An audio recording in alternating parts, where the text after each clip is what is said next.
Seguinte, hoje a gente vai falar de VUNESP e a gente já tem uma aula também no YouTube que falava de VUNESP, mas era uma aula de 2023. Então o que eu quis trazer aqui hoje? Peguei só provas de 2024, provas recentes pra gente refazer análise. E se você já assistiu a minha outra live que eu falava da VUNESP, gente, segue quase o mesmo padrão. Mudou pouquíssima coisa. E o que isso é de bom? Para quem estuda, isso é fantástico.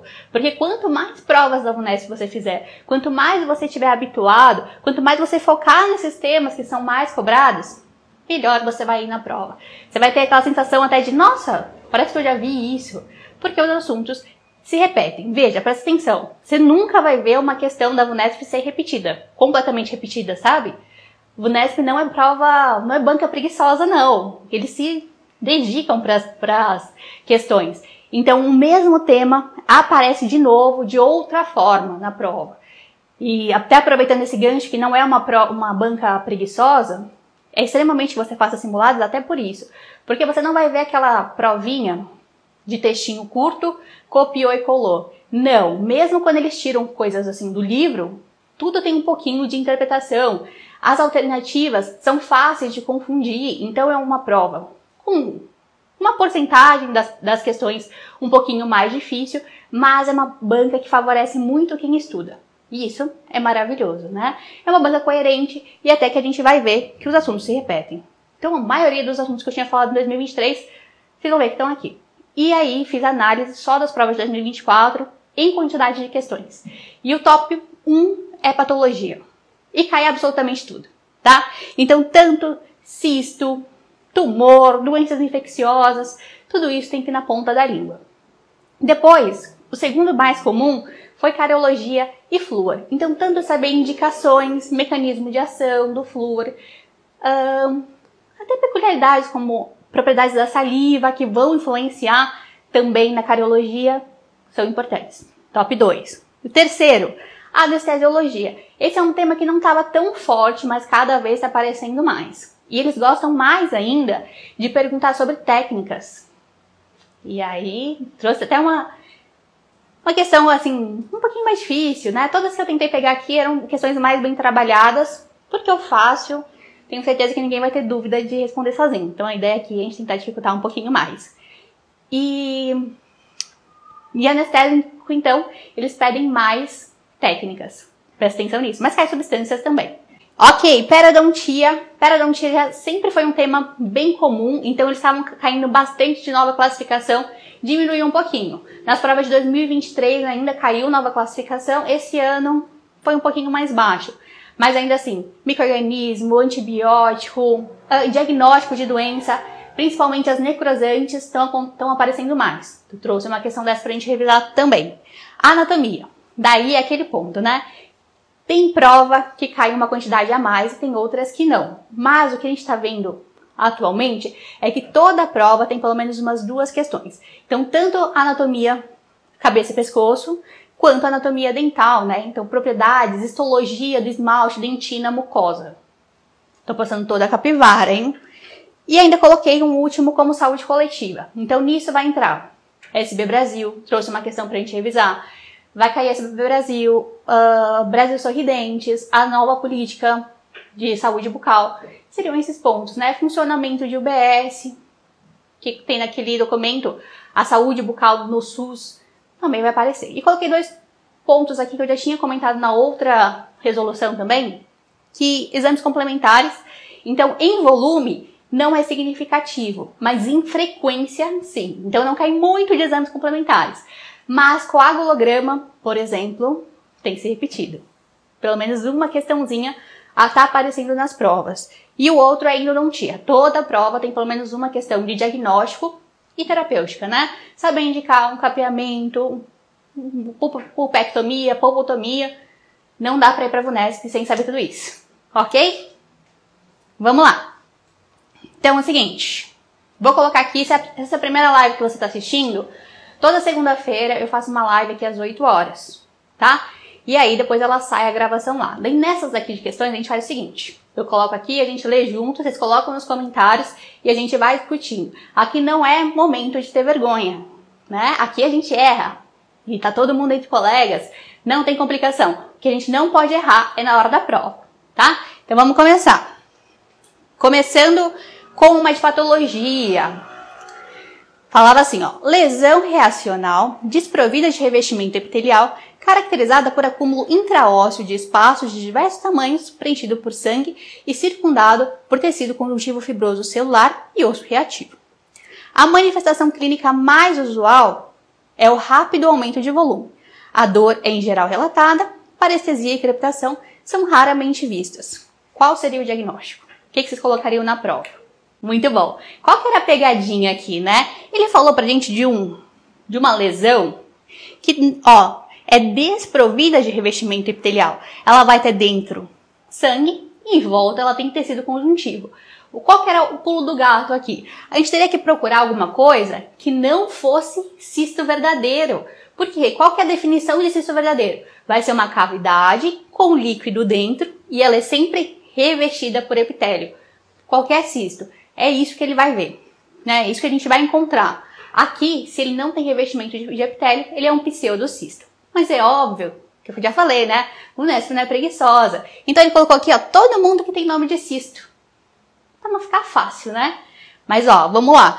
Vamos tentar excluindo tudo que é cisto. O queratocisto é cisto de verdade? É um cisto odontogênico de desenvolvimento.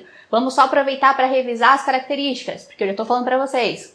O mesmo assunto volta a ser cobrado de uma outra forma. Pode cobrar lá um diagnóstico depois. Então aqui vai aparecer como uma imagem radiolúcida, pode ser unilocular ou multilocular. Geralmente acontece mais em região posterior, como está aqui na imagem, e os grandes podem ter dor, edema e drenagem.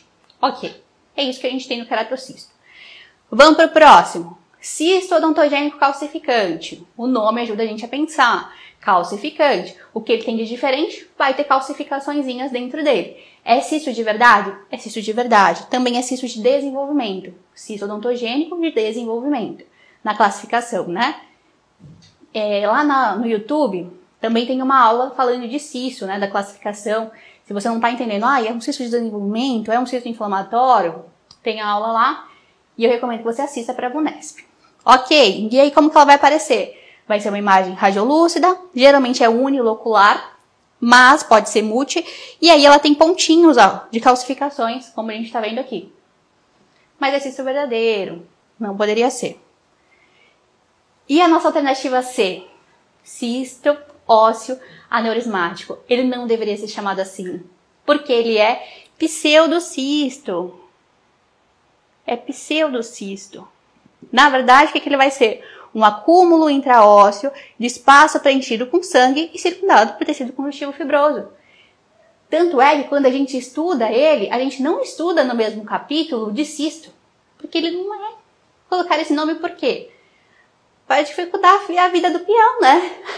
Então ele, na verdade, vai ter conteúdo de sangue dentro. E aí, tenta lembrar, né, de estar falando de aneurismático. Tenta lembrar, né, de aneurisma, que é a vasodilatação de uma artéria. Você vai lembrar de sangue e aí vai ficar fácil.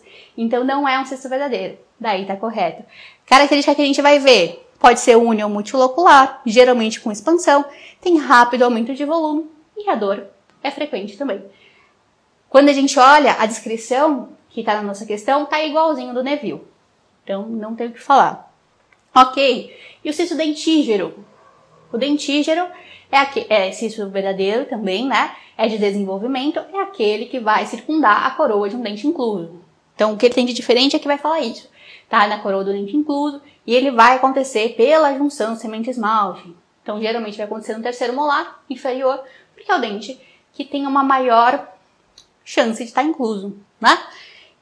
Todo o resto, e a origem dele vai ser justamente do acúmulo entre o fluido, do epitélio reduzido do órgão do esmalte e a coroa. Beleza? Esse cisto também sempre falo pra vocês, né? É a Gisele Bündchen dos cistos. Esse daqui sempre aparece nas provas, nas bancas de forma geral. E ainda tinha mais um, né? O cisto da bifurcação vestibular. Esse daqui é cisto inflamatório, não é de desenvolvimento. Então ele precisa de um estímulo inflamatório para que ele apareça. Assim como o cisto periapical, por exemplo. E qual que é a origem dele? Às vezes a gente tem um defeitinho no esmalte, e aí a gente tem a raiz aqui, né, ó. E aonde o nosso cemento deveria estar assim, ele vem e pega o esmalte que está aqui e faz uma extensãozinha na raiz. E nessa região que tem esmalte não dá match com ligamento periodontal. Então essa porção que deveria ter ligamento periodontal não tem. E aí fica muito mais fácil de fazer a inflamação. E é dessa região que vai gerar o cisto.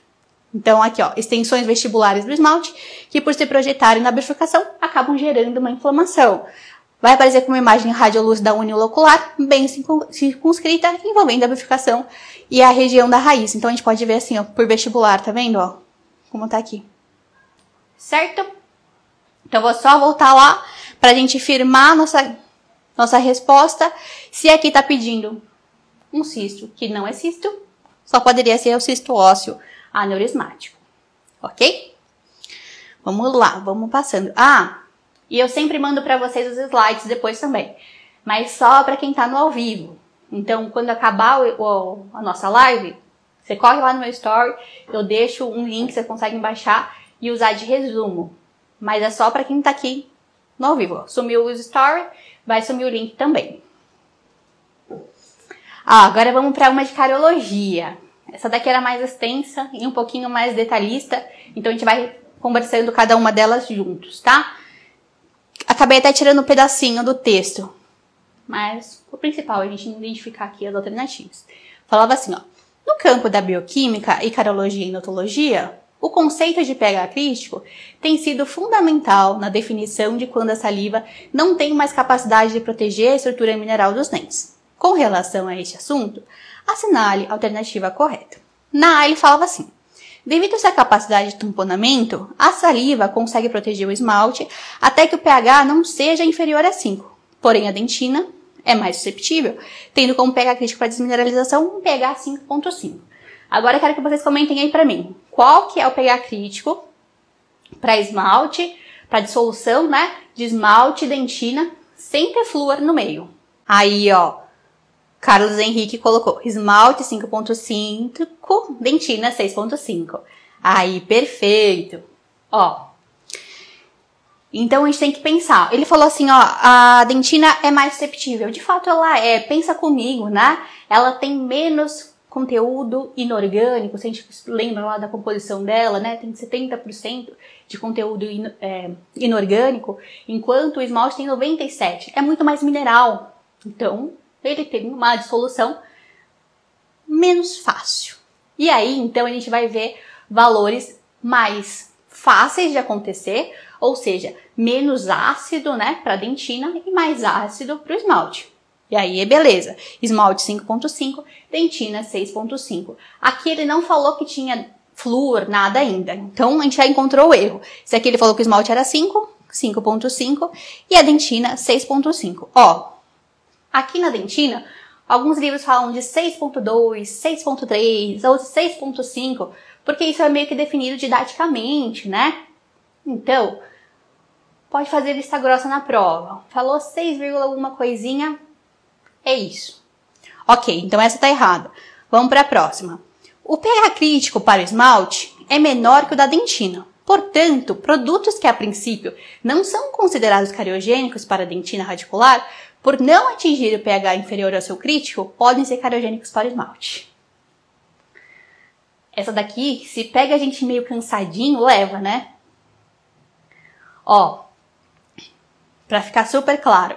Esse daqui é aquela que a gente chama de curva de Stefan. Quando a gente tá em repouso e aí começa a ter contato com carboidrato fermentável, o que vai acontecer? A bactéria fermenta o nosso carboidrato, né? E acaba acidificando aquele meio, né? A região do biofilme. E o que vai acontecer? Cai o nosso pH dessa região. E é isso que ele está mostrando pra gente. Depois de um tempo, não tem mais contato com esse carboidrato, vem a saliva, meio super-herói assim, vem com essa capacidade de tampão e vai neutralizando aos poucos. É isso que está demonstrando. Mas fica muito claro da gente ver o pH crítico para cada um deles. Então, ó, quando a gente pensa na dentina, vai estar aqui, ó, 6,5. Vou até colocar maiorzinho aqui, ó, 6,5. O do esmalte, 5,5. Se ele tá falando aqui, é menor do que o da dentina, o número em si é menor mesmo. Até aqui tá correto. Mas ele vai falar assim, que a princípio não são... Peraí, deixa eu ver, botar de novo. O pH crítico para o esmalte é menor do que o da dentina. Portanto, produtos que a princípio não são considerados cardiogênicos para a dentina, por não atingirem seu pH crítico, podem ser cardiogênicos para o esmalte. Mas, por exemplo, uma condição que seria crítica para a dentina, 6. Ela não seria para o esmalte. Mas o contrário sempre vai acontecer. Porque para ser crítico para o esmalte, vai estar mais aqui embaixo. Então seria, por exemplo, 5. Daí, se está crítico para o esmalte, obviamente vai estar para a dentina, porque está mais alto o número. Só que, gente, na prova, rabisca, faz desenho, faz qualquer coisa, mas coloca isso em prática para você ver. Tudo que for crítico para o esmalte vai ser para a dentina, porque ela é mais sensível. Então, essa era a pegadinha. Então, tudo que é cardiogênico para esmalte vai ser para a dentina. E este é o erro. Ok? Deixa eu apagar aqui pra gente ir na próxima. Com um gráfico assim fica bem fácil da gente visualizar isso, né? Mas às vezes, se a gente não faz isso, fica mais difícil. Então essa tá errada. Vamos na C. Na presença de flúor, por exemplo, quando a água fluoretada é ingerida continuamente ou dentifrício fluoretado é usado regularmente, o pH crítico de desmineralização do esmalte passa a ser 4,5 pro esmalte, né? E da dentina, 5,5. E aí? E essa daqui, tá certa ou errada? A C. Agora a gente tá falando de pH crítico com na presença do flúor no meio, né? Tá certo. Ó, o Carlos, o mesmo que falou a primeira vez o correto, né? Tá manjando, muito bom. Ó, quando eu fui decorar isso a primeira vez, eu tava decorando, né? Era a primeira vez. Mas eu lembrei que os dois, quando a gente pensa, vai ter 5,5 nos dois. Então, vamos lá. Tabela. Sem flúor, mais flúor, esmalte, dentina. Então, o esmalte a gente tinha falado que era 5,5, né? Quando a gente tem a presença do flúor, e eu já vou explicar o motivo na próxima questão, a gente vai ter que revisar isso, mas a gente consegue lá 4,5. Porque é sempre menos 1. Aí fica fácil. Agora a dentina, se era 6,5, ela vai para 5,5. Então lembra, ó, que tem que ter dois 5,5. E aí você não vai errar. Daí é óbvio que um vai ser abaixo e o outro acima. E aí, como a gente pensa que a dentina é mais susceptível, ela que vai ser maior. Não tem erro, tá? Então encontramos a certa. Mas vamos continuar aqui na nossa questão. Na D falava, na presença de flúor, não ocorre a dissolução de minerais do tipo hidroxiapatita ou mesmo fluorapatita, que tem um cristal mais solúvel e menos resistente. Assim, a simples presença de flúor no meio ambiente bucal impede a desmineralização do esmalte. Tá certo? Não. Porque aqui ele tá falando assim, ó, impede... Tem outro ponto que tá errado também. Mas é que ele fala assim, ó, impede a dissolução.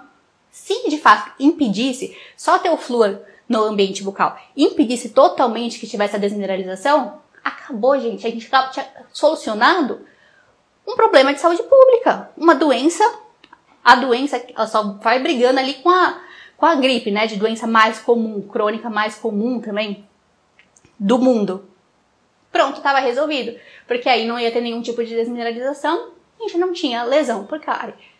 Ele não impede, ele reduz. E eu vou explicar o motivo. Ó, esse quadrinho que eu tinha mostrado anterior, esse daqui, é do livro da série AB, no de Cariologia. E esse daqui é do livro novo do professor Jaime Cury, Cariologia e Floreto, da infância à geriatria. E fica bem claro pra gente ver. O que vai acontecer, na verdade? A gente tem hidroxiapatita e quando a gente tem o flúor presente lá no meio, livre, mesmo que em baixa concentração, ele pode formar fluorapatita, certo? E aí a gente tem que lembrar que a fluorapatita tem um arranjo melhor. Então é mais difícil de ter a DES.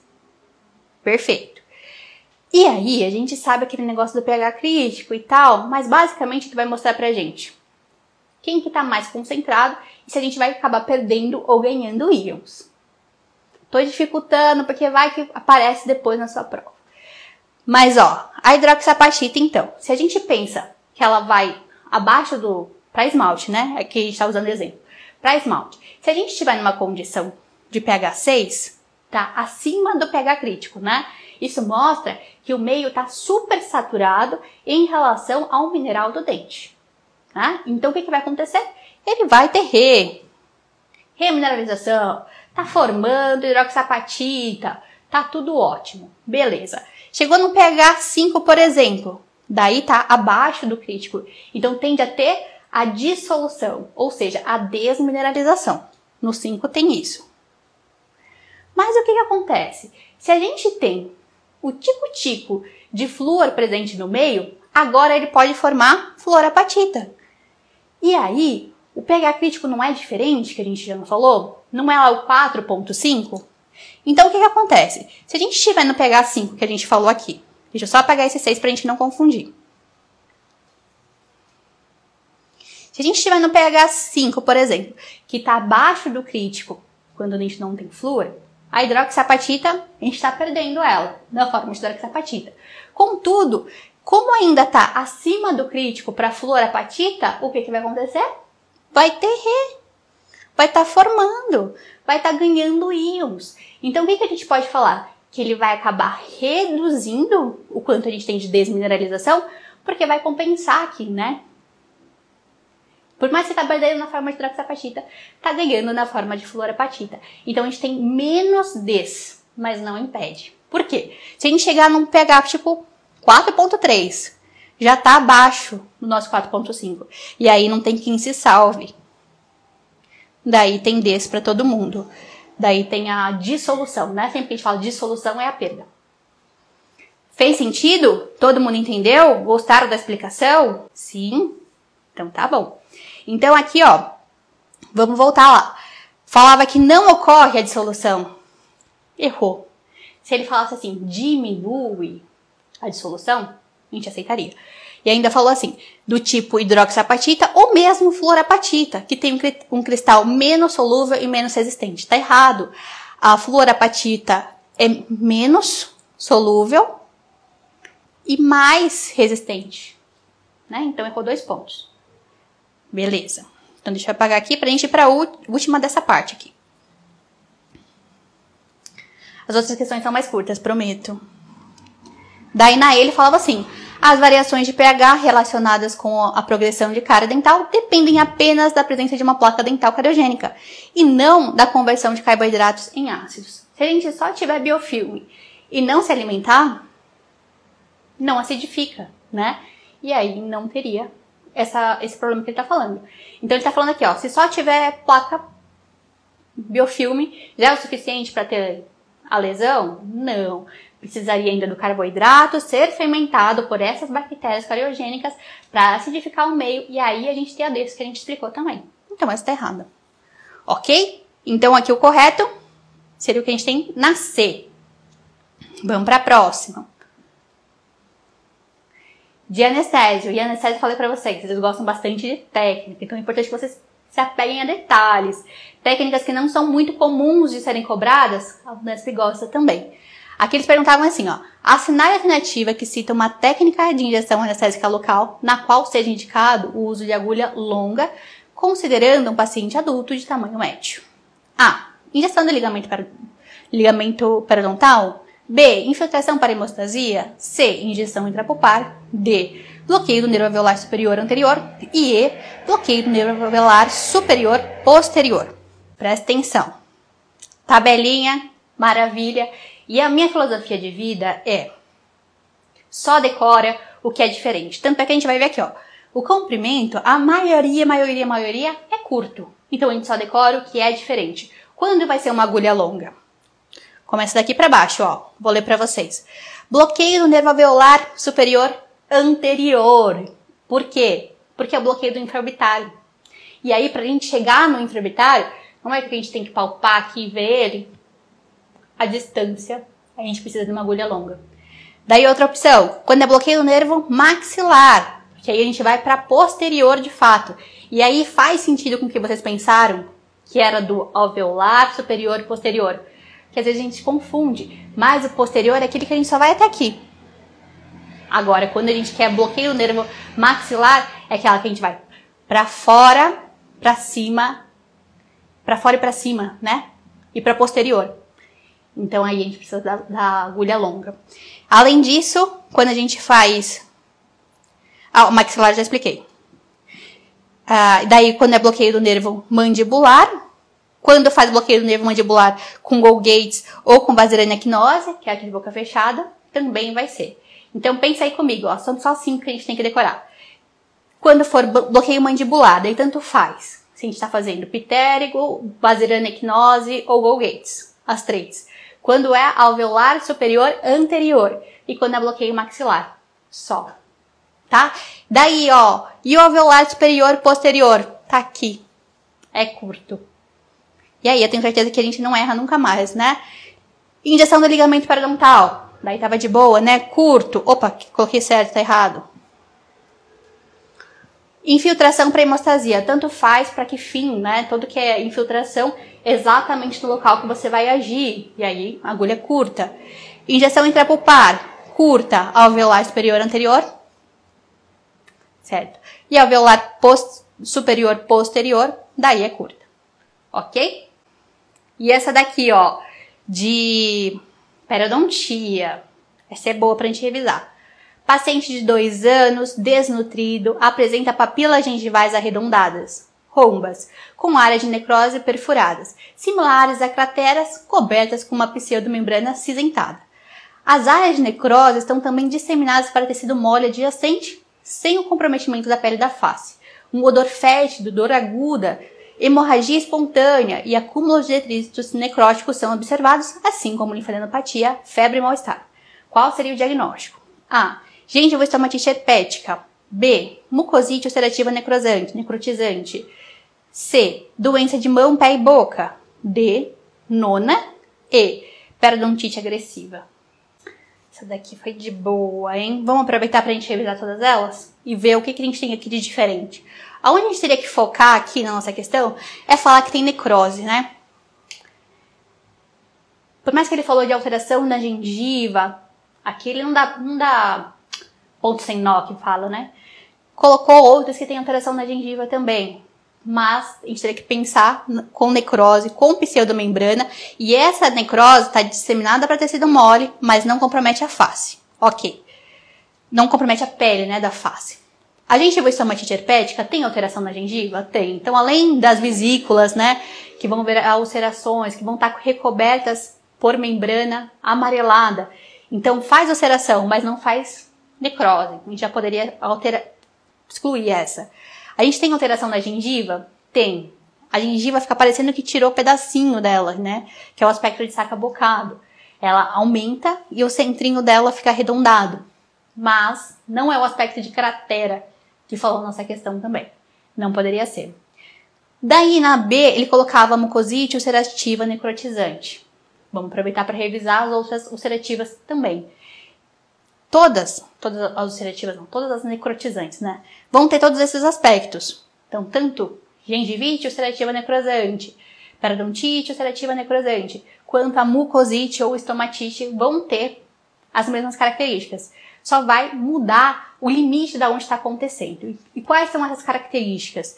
Vai ter ulceração com necrose das papilas e com uma pseudomembrana acinzentada. Então tem necrose.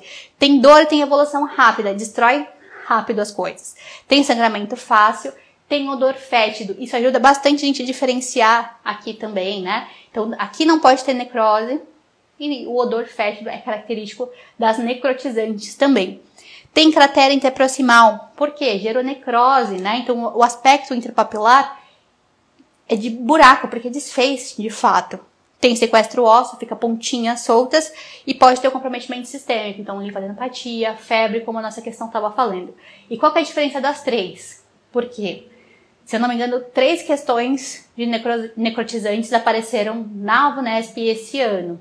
Então, esse ano não, que a gente mudou de ano, né? No ano passado. Em 2024. Então tem que saber. Falou de gengivite Isso tudo só está acontecendo na gengiva. Igual a gente pensa na gengivite, né? Gengiva, ponto, acabou. Falou de periodontite, a gente vai pensar qual que é a diferença de periodontite, a principal diferença de periodontite para gengivite? É a perda de inserção, não é? E aqui vai acontecer a mesma coisa, ele vai falar assim, ó, tá formando bolsa, tá com perda de inserção, daí é periodontite. Periodontite ulcerativa necrotizante. Contudo, se além da região do periodonto ele ultrapassar, então quando a gente pensar anatomicamente, né, a gente tem gengiva, daí tem a linha, que não dá pra ver, tem a linha mucogengival e depois não vem a nossa mucosa alveolar, que é aquela parte mole ali, né, onde a gente faz anestesia, por exemplo, a parte mais de baixo. Aquela, se tá invadindo aonde já não é mais gengiva, aonde já é mucosa, daí é estomatite, ulcerativa necrosante ou mucosite. Que era isso que a nossa questão estava pedindo, né? Tinha só uma que dava para confundir, que eu já vou passar para ela direto, que é a nona. É como se fosse a doença, a mucosite, né? Necrotizante. Mas o que acontece, isso, graças a Deus, graças à ciência, hoje é extremamente raro, mas acontece de não só ter o envolvimento da mucosa, mas também da pele.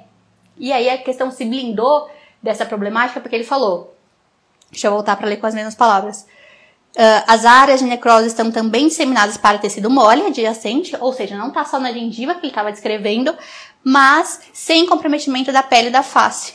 Então não poderia ser a nona. E aí ele colocou a doença de pé, mão e boca, também tem alteração na gengival, né? Em toda a mucosa pode acabar gerando essas lesões, que tem aspecto de mácula eritematosa, faz vesícula, depois ela cicatriza sem fazer crosta, mas vai ter o cometimento de pé, mão e boca, né? Então, na mãozinha e no pezinho da criança também aparece, pode acontecer em adulto, é mais escrito para criança. Vai acontecer essas manchinhas também. E a periodontite agressiva? Daí não tem nada a ver, né?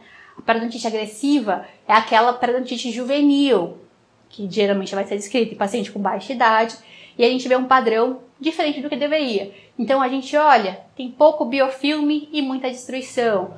O paciente não tem nada sistemicamente que vai comprometer, mas é uma doença que evolui de forma rápida, sem histórico de doença médica significante, né?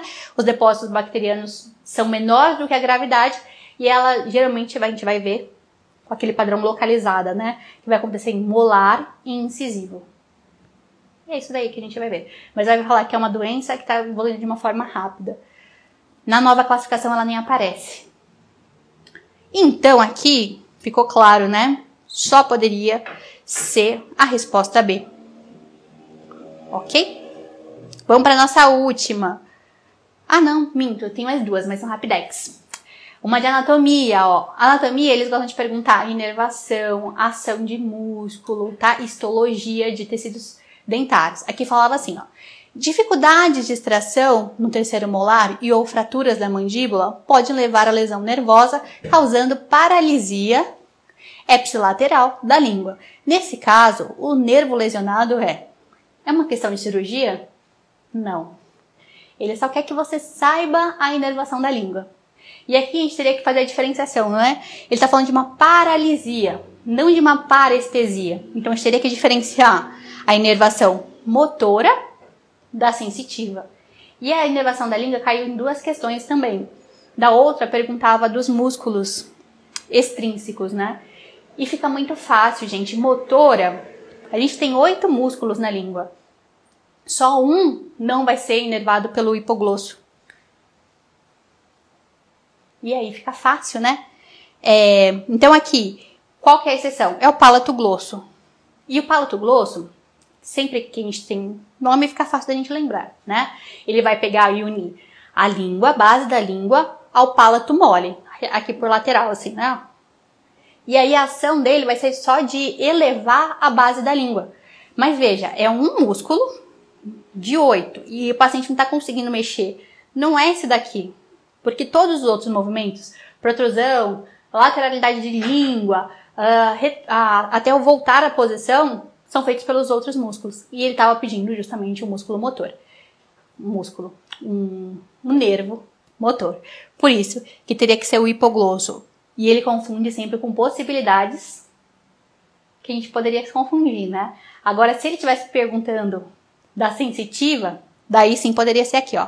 Glossofaríngeo, o nervo lingual ou o nervo facial. Então, no primeiro ele colocou o glossofaríngeo, mas não é motor, não poderia ser. Hipoglosso, que é a nossa resposta. O facial, que vem aqui na sensitiva. O vago é só a única exceção, que é do palato glosso. E o trigêmeo viria aqui com o lingual, né? Mas também é sensitivo. Então, só isso que a gente precisaria saber. Mãe, teoria acertou, muito que bem. Muito bom. Então, ó, inervação da língua, parótida, músculo da mastigação, ação deles, tudo é extremamente importante.